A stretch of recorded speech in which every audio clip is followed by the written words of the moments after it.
So, good day sa inyo mga gan. So, for today's video, no, share ko lang sa inyo kung bakit R15M ang kinuha natin at bakit hindi tayo nag R3, no.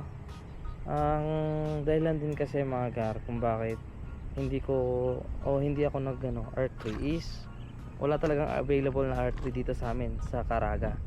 Bali ang available na R3 is nandun lang dun sa Tagum. Bali nag-message na ako sa mga Yamaha branch. Ang sabi sa akin is Tagum lang daw ang may available na R3.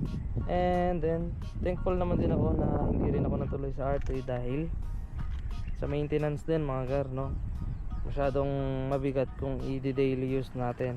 Kasi yung R15 na to mga gar, less lang yung maintenance niya. Bakit ko nasabing less? Yung oil niya kasi dito mga gar, bibili ka ng 1 litro ng oil, and then yung oil filter niya mura lang din, yung oil mura lang din,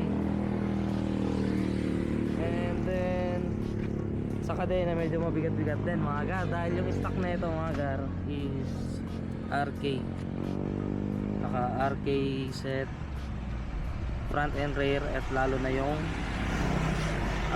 chain nya. Yung chain nya kasi mga gar naka o-ring na rin na RK din.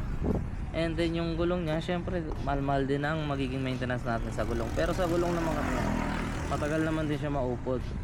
And then yung stock nga pala na rear tire na ito mga gar is 140 by 70 by 17. And ang sa front naman na ito mga gar is 100 by 80. Ayan, 100 by 80 by 17. Bali ang brand na ito mga gar sa pagkakaalam ko is IRC.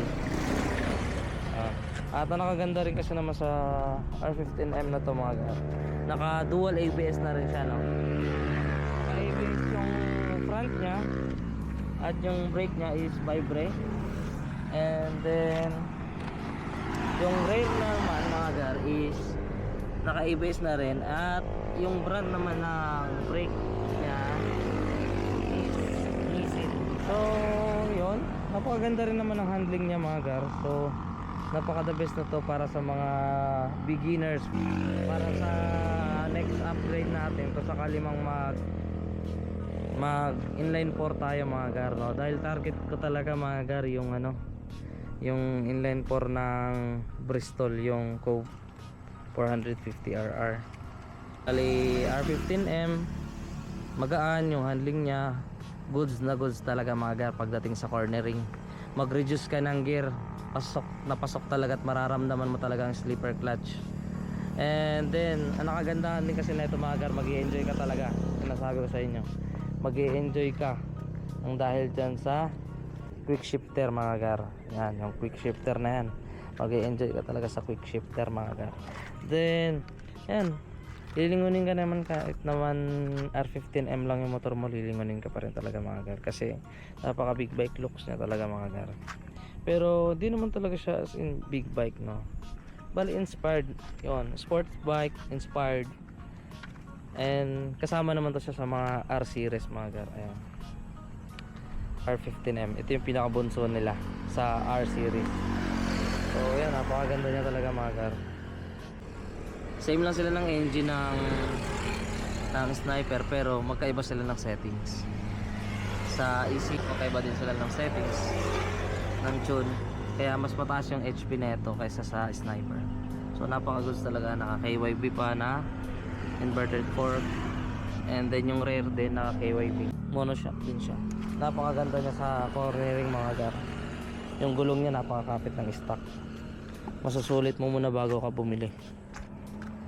So yun lang mga gar, masasabi ko talaga napakasulit ng motor na to. Para sa presyo niya, mahal, pero sa mga features na mga gar, sobrang sulit.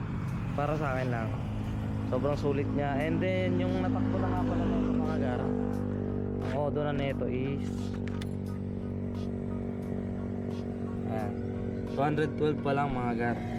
Hindi pa kasi tayo nakakapag-rise ng malayuan mga gar. Bali dito lang, ikot-ikot lang ako dito doon sa amin. Ikot-ikot lang, bali every day meron akong nababiyahe na 15 kilometers Papasyudad, ikot doon, ikot nyo doon. Napakaganda dito chill ride mga gar, dahil napakadaming puno, napaka-presko ng hangin. Basta masarap dito mga gar. Dito lang yan sa Surigao City.